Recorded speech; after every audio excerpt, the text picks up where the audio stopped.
السلام علیکم ورحمۃ اللہ وبرکاتہ۔ پیارے دوستو، مزید ویڈیو دیکھنے کے لیے ہمارے اس چینل اسلامک اسٹڈیز کو سبسکرائب کریں اور اس بیل آئیکن کو پریس کر دیں تاکہ جو ہماری آنے والی ویڈیو ہیں وہ آپ تک اسی دم پہنچ سکے۔ اللہ نے اس نبی کے طفیل، اس محبوب مصطفیٰ صلی اللہ علیہ وسلم کے طفیل، اللہ نے کیا کیا سہولتیں اور آسانیاں ہمیں عطا فرمائی۔ پھر نماز 4 کی 2 رکعت کر دی کہ تم مسافر ہو 2 پڑھو، روزے میں سفر میں روزہ معاف کر دیا، بعد میں رکھ لینا، قضا کرنے کا حکم، بالکل چھوڑنے کا نہیں۔ اور کہا کہ بھائی مریض ہو چھوڑ دو، مسافر ہو چھوڑ دو، اور نماز 2 رکعت کر دو، سنتیں چھوڑ دو۔ ابن عمر رضی اللہ تعالیٰ عنہ بیٹھے تھے تو انہوں نے 2 رکعت پڑھ کے بیٹھ گئے، تو ان کے خادم نے کہا سنتیں نفل نہیں پڑھو گے؟ کہا اگر پڑھنا تو 4 فرض پڑھتا میں، میرے اللہ نے معافی دے دی تو میں کیوں پڑھوں؟ میرے نبی نے سفر میں سنتیں نہیں پڑھی کبھی، اپنی امت کو سہولت دینے، فجر کی سنتیں 2 پڑھتے تھے، اس کے علاوہ سنتیں نہیں پڑھی تاکہ میری امت کو سہولت ہو، آسانی ہو۔ ایک دفعہ بارش ہو رہی تھی اور کوئی جگہ نہیں تھی نماز پڑھنے کے لیے، تو آپ نے اپنی اونٹنی کو آگے کیا اور اس پر بیٹھے ہی تھے، پیچھے صحابہ نے اونٹنیوں پر ہی صفیں بنائیں، اور یہ نماز اونٹنی پہ بیٹھ کر ادا کی گئی۔ بارش کے اندر نماز اونٹنی کے اوپر نماز بھی ہو گئی، رکوع بھی ہو گیا، سجدہ بھی ہو گیا، سلام بھی ہو گیا۔ پہلی امتوں کے لیے نہیں تھا، سجدہ ہی کرنا پڑے گا۔ یہ اللہ کے محبوب مصطفیٰ صلی اللہ تعالی علیہ وسلم کی طفیل، میرے اللہ نے ہم پہ فضل و احسان کیا، تو میرے نبی کی زندگی میں عبادات میں نماز سب سے اعلیٰ نظر آتی ہے، سب سے نمایاں نظر آتی ہے۔ اور پھر بازار میں، گھر میں، دفتر میں، ماحول میں میرے نبی کے اخلاق، یہ زندگی کا دوسرا روشن پہلو ہے۔ میرے نبی کی ساری زندگی 2 لفظوں میں آتی ہے، عبادت اخلاق، یا 2 اور لفظ، حقوق اللہ حقوق العباد، حقوق اللہ حقوق العباد۔ حقوق اللہ میں نماز سب سے اعلیٰ، اور حقوق العباد میں لوگوں کی برداشت کرنا، لوگوں سے درگزر کرنا، معاف کرنا، جھوٹ سے بچنا، دھوکے سے بچنا۔ میرے نبی سے پوچھا گیا یا رسول اللہ مسلمان کنجوس ہو سکتا ہے؟ ہم نے کہا ہو سکتا ہے۔ یا رسول اللہ مسلمان کمزور ہو سکتا ہے، بزدل ہو سکتا ہے، ڈرپوک ہو سکتا ہے؟ آپ نے کہا ہو سکتا ہے۔ یا رسول اللہ مسلمان جھوٹ بول سکتا ہے؟ آپ نے کہا نہیں، جھوٹ نہیں بول سکتا۔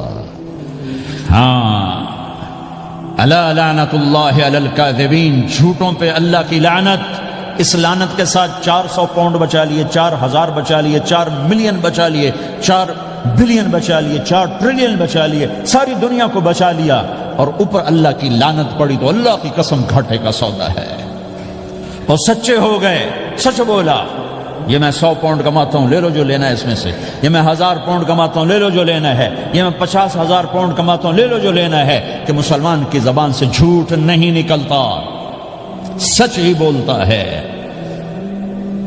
آپ تشریف لے جا رہے ہیں، ایک آواز ہے یا رسول اللہ، آپ نے یوں دیکھا کوئی نظر نہیں آیا، پھر آواز ہے یا رسول اللہ، تو آپ نے دیکھا کہ ہرنی ڈیر چھوٹی وہ کھڑی ہوئی، رسی میں بندھی، تو آپ نے کہا کیا ہوا؟ کہا جی آپ کا صحابی مجھے پکڑ کے لایا ہے، میرے چھوٹے چھوٹے بچے بھوک سے رو رہے ہوں گے، آپ مجھے چھوڑ دیں، میں بچوں کو دودھ پلا کے واپس آ جاتا، مجھے پتا ہے میرے اللہ کی تقدیر میرے بارے میں کیا ہے۔ تو آپ نے کہا اگر تو واپس نہ آئی تو پھر؟ تو اس نے کہا مجھے اللہ جہنم میں ڈال دے۔ آپ نے اس کی رسی کھول دی، خود وہیں بیٹھ گئے۔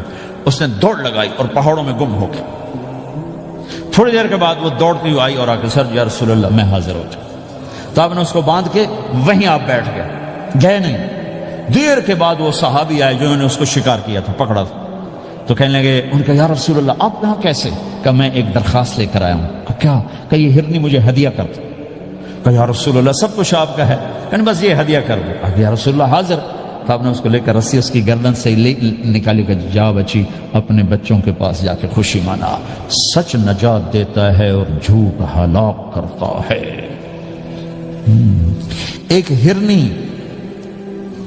جان کی بازی کھیل گئی سچ بولنے کے لیے، تم چند پونڈوں پہ جھوٹ بولتے ہو، ایمان کو برباد کر کے رکھ دیتے ہو۔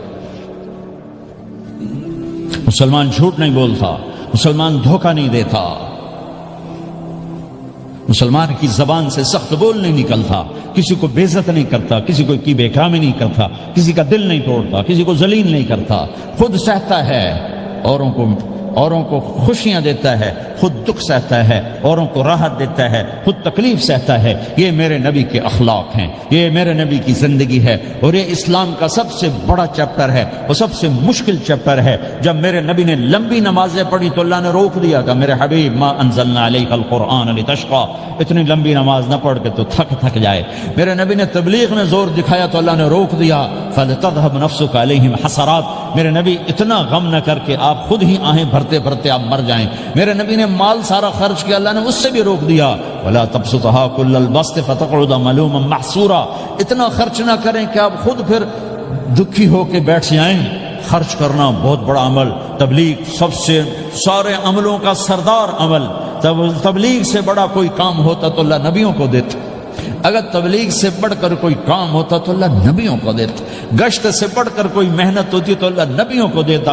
950 سال نوح علیہ السلام گشتی کر رہے ہیں. اور اللہ کی مان لو، اللہ کی مان لو. اتنا عظیم عمل کا میرے نبی درمیانہ. نماز سب سے بڑی عبادت، میرے نبی درمیانہ کام. لیکن جب میرے نبی نے اخلاق اچھے کیے، دشمن کو معاف کرنا. تو ایک آدمی آپ سوئے ہوئے تھے، آپ کی تلوار لٹکی تھی، ایک آدمی آیا، اس نے آپ کی تلوار اتاری اور یوں ہماری پسلی میں آپ اٹھ کے بیٹھ گئے. اب وہ قتل کے ارادے کے لیے آ چکا ہے اور تلوار یہاں ہے. کہتا من یمنعک منی، اب بول تمہیں کون بچائے گا؟ تو آپ نے مسکراتے ہوئے کہا اللہ. تو اس کے ہاتھ سے تلوار گر پڑی تو آپ نے اٹھا لی، آپ نے یوں سیدھی کی. اب تو بچا، تجھے کون بچائے گا؟ وہ کہنے لگا مجھے تو ہی بچائے گا. وہ تو اللہ کو جانتا نہیں تھا کہ بابا مجھے تو ہی بچائے گا. تو آپ کہتے ہیں اس کا سر اڑا دو، یہ نبی کو قتل کرنے آیا ہے. میرے نبی نے فرمایا کلمہ پڑھتے ہو؟ کہ نہیں پڑھتا. کہ جاؤ معاف کیا. یہ میرے نبی کے اخلاق ہیں.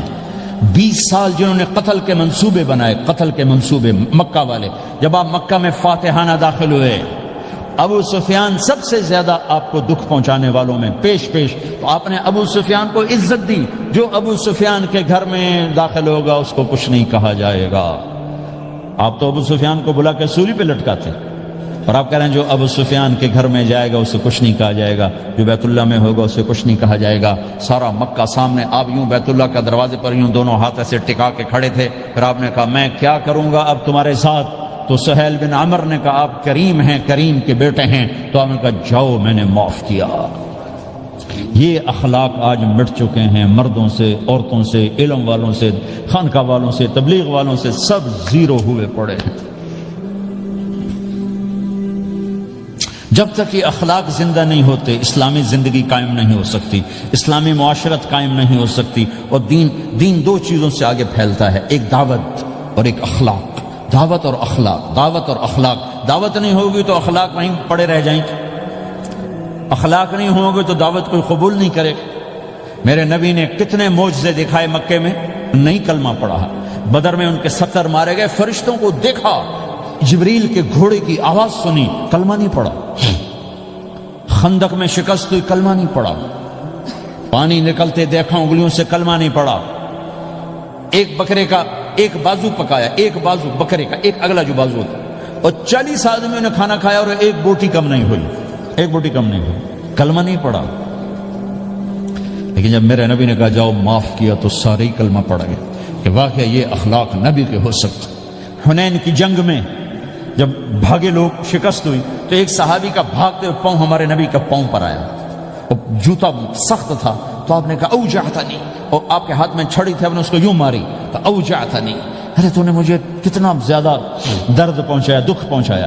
وہ بیچارے پگھل کے رہ گئے اور پریشان ہو گئے. اور فرماتے ہیں سارا دن میں پریشان، ساری رات پریشان کہ اللہ کے نبی کو میں نے تکلیف پہنچائی، اب میرا کیا بنے گا. اگلا دن ہوا تو اعلان ہو رہا تھا بھائی جس کا پاؤں نبی کے پاؤں پہ آیا تھا اس کو اللہ کے نبی بلا رہے ہیں. تو صحابی کہنے لگے میں نے سمجھا بس اب میری تو دنیا بھی گئی اور آخرت بھی گئی، اب میرے اوپر کیس بنے گا اور مجھے ڈانٹ ڈپٹ بھی ہوگی، میرا کتنا بڑا گھاٹا نقصان ہوگا. یہ حاضر ہوئے ڈرتے ڈرتے. تو آپ نے فرمایا میرے بھائی کل میں نے تمہیں چھڑی ماری تھی، وہ مجھے معاف کر دینا، اور یہ 80 اونٹ تمہیں ہدیہ دیتا ہوں. 80 کیملز یعنی 80 پراڈو، 80 رینج روور کا یہ میری طرف سے تمہیں ہدیہ ہے. وہ حیران پریشان. یہ میرے نبی کے اخلاق ہیں، یہ میرے نبی کے اخلاق ہیں. کانٹے بچھانے والی نے 4 دن آنا چھوڑ دیا، بیمار ہو گئی تھی۔ تو ہم نے کہا کیا بات ہے، وہ ہمارے راستے میں اب کانٹے کوئی نہیں ہیں؟ کہا جی وہ بیمار پڑی ہے جو کانٹے بچھاتے تھے، تو آپ اس کے گھر چلے گئے۔ ماں جی خیریت ہے، آپ ٹھیک تو ہیں؟ کہا بیٹا مجھے کلمہ پڑھا دے، بس تیرے اخلاق نے مجھے فتح کر لیا ہے۔ میرے بھائیوں، یہ چیپٹر بھول چکے ہیں، بھول چکے ہیں، بھول چکے ہیں۔ جب تک یہ چیپٹر زندہ نہیں ہوگا، زندگی اسلامی نہیں بنے گی، معاشرہ اسلامی نہیں بنے گا، اور آگے قوموں کے لیے اسلام کا دروازہ نہیں کھلے گا۔ ہمیں معاف کرنا آتا ہو، ہمیں گالی دینے والے کو دعا دینا آتا ہو، غیبت کرنے والے کی تعریف آتی ہو، اور غیبت کرنے سے، غیبت سننے سے اپنے آپ کو ایسے بچاؤ جیسے زہر سے بچاتے ہو، اسے آگ سے بچاتے ہو۔ ایک دوسرے کو نفرت کا بول نہ بولو، ورنہ ساری زندگی تباہ و برباد ہو جائے گی۔ میرے رب کی قسم، میرے نبی نے کہا ایک زبان کا بول انسان بولتا ہے اور جہنم کی گہرائیوں میں گر جاتا ہے، اور ایک زبان کا بول انسان بولتا ہے اور جنت کے درجات پر چڑھ جاتا ہے۔ یہ زبان بہت طاقتور چیز ہے، میں ہر بیان میں اس کو دہرا رہا ہوں کہ جتنا یہ عمل ختم ہو چکا ہے اتنا کوئی عمل بھی نہیں ختم ہوا ہے۔ اور ایک صحابی ہیں ابو دجانہ۔ کون ابو دجانہ؟ السابقون الاولون من المہاجرین والانصار، اس میں پہلی صف کے صحابہ۔ کون ابو دجانہ؟ جب آپ حج پر گئے تو اپنی جگہ مدینے کا امیر ابو دجانہ کو بنایا۔ ابو دجانہ حج میں شریک نہیں ہوئے کہ آپ نے اپنی جگہ ان کو اپنا نائب بنا کے وہاں کھڑا فرمایا، ابو دجانہ میری جگہ پر مدینے کا امیر ہے، یہ وہ ابو دجانہ ہیں۔ کون ابو دجانہ؟ جو جنگ بدر سے لے کر آخری حج تک ہر سفر میں شریک ہیں، ہر سفر میں شریک ہیں۔ ان کی ایک بات میں بتانا چاہتا ہوں، پہلے تھوڑی سی ان کی ہسٹری بتانا چاہتا ہوں۔ کون ابو دجانہ؟ احد کی جنگ میں آپ نے تلوار اٹھائی، کہا اس تلوار کو کون لے گا؟ کئی صحابہ کھڑے ہو گئے۔ آپ نے کہا اس تلوار کا حق کون ادا کرے گا؟ سارے بیٹھ گئے، 3 آدمی کھڑے رہے، ایک زبیر بن عوام، ایک عمر بن خطاب، ایک ابو دجانہ۔ ان کا نام ہے سماک بن خرشنہ، سماک بن خرشنہ ان کا نام ابو دجانہ سے مشہور ہے۔ تو آپ نے تلوار نہ عمر کو دی، نہ زبیر کو دی، ابو دجانہ کو دی۔ تو عمر رضی اللہ عنہ نے تو محسوس نہیں کیا، حضرت زبیر نے محسوس کیا کہ اس کو کیوں دی، مجھے کیوں نہیں دی؟ میں مہاجرین میں سے ہوں، میں پھوپھی کا بیٹا ہوں، میں اس سے دلیری میں کم نہیں ہوں۔ بلکہ حضرت زبیر کی دلیری کی تو دھک تھی، جدھر سلوار چلتی تھی کاٹتی چلی جاتی تھی، کہنے کہ میں دیکھوں گا یہ کیا کرتا ہے۔ تو ابو دجانہ کے پیچھے پیچھے زبیر ہو لیے۔ تو ابو دجانہ نے جو حملہ کیا تو 3000 کا لشکر تھا، اس کو چیر کے پار نکل گیا، پورے لشکر کو کاٹ کے پار نکل گیا۔ اور آگے عورتیں کھڑی تھیں جو مکے کے لشکر کو تیار کر رہی تھیں۔ نحن بنات طارقی نمشی علی النمارقی مشی القتل بوارقی المسک فی المخالقی المسک فی المفارقی والدر فی المخالقی ان تقبلوا نعانقی وتدبروا نفارقی فراق غیر وامقی۔ یہ گانا گا رہی تھی اور ان کو تیار کر رہی تھیں۔ تو جب ابو دجانہ کی تلوار نظر آئی تو سب بھاگی، ہندا پکڑی گئی۔ تو آپ نے یوں اپنی تلوار ہندا کے سر پر رکھی، انہوں نے چیخ ماری، تلوار ہٹا لی۔ تو زبیر پیچھے پیچھے کہ کیا کیا ہے؟ جنگ میں اگر کوئی عورت حصہ لے اسے مارنا جائز ہے، ویسے جائز نہیں ہے، عورت کو، بچے کو، بوڑھے کو ہاتھ لگانا جائز نہیں ہے۔ تو انہوں نے کہا تلوار کیوں نہیں چلائی؟ کہا میرے محبوب کی تلوار ہے، عورت کے خون سے رنگین کر کے اس کی شان نہیں گھٹانا چاہتا، یہ میرے نبی کی تلوار۔ پھر واپس ہوئے، پھر اٹیک کیا اور پھر مجمع کو چیر دیا۔ سامنے ایک آدمی آ رہا تھا ہاتھی کی طرح، اتنا لمبا موٹا تازہ۔ تو زبیر کہنے کہ میرے جی میں آیا کبھی اس کی ٹکر ہونا، پھر میں دیکھوں ابو دجانہ کیا چیز ہے۔ تو اللہ کا کرنا ایسا ہوا، ابو دجانہ دونوں آمنے سامنے ہو گئے۔ تو وہ ایسے شاہ سوار تھے کہ دونوں طرف کے لشکر ذرا تھم گئے اور وہ دونوں بھڑ گئے۔ ابو دجانہ کے اپنے جوہر، اس پہلوان کے اپنے جوہر، غبار اٹھا، مٹی اٹھی، اور اس کی اپنی طاقت، ان کی اپنی طاقت، انہوں نے ابو دجانہ کو اس نے زخمی کر دیا۔ ابو دجانہ نے جو جوش میں آ کے ماری تلوار، اس کو لگی یہاں، تو اتنی طاقت سے لگی کہ اس کے نیچے اتر کر 2 ٹکڑوں میں تقسیم کر دی۔ یوں ماری تو ایک حصہ ادھر، ایک حصہ، پھر یوں دیکھا اور اپنے چہرے سے لوہے کی ٹوپی اتاری، اما ترا انا ابو دجانہ، کیا دیکھ رہے ہو؟ میں ہوں ابو دجانہ، تلوار صحیح لی ہے میں نے، غلط نہیں لی۔ یہ ابو دجانہ ہیں۔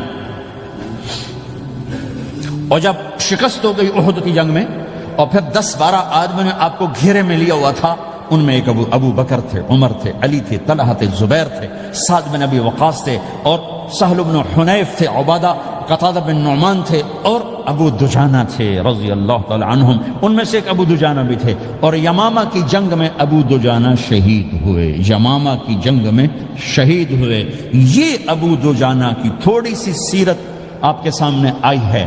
اس کے بعد اب آپ ان کے قول کو سنو تاکہ اس کا وزن آپ کے سامنے آئے۔ یہ بدر کے شریک ہیں، اللہ کے نبی نے کہا بدر کا صحابی جو مرضی کرے بخشا گیا۔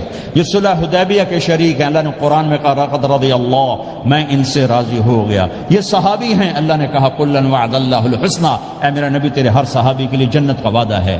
اور اب یہ کیا کہتے ہیں؟ یہ کیا کہتے ہیں لوگو؟ ان ارجع عملی عند،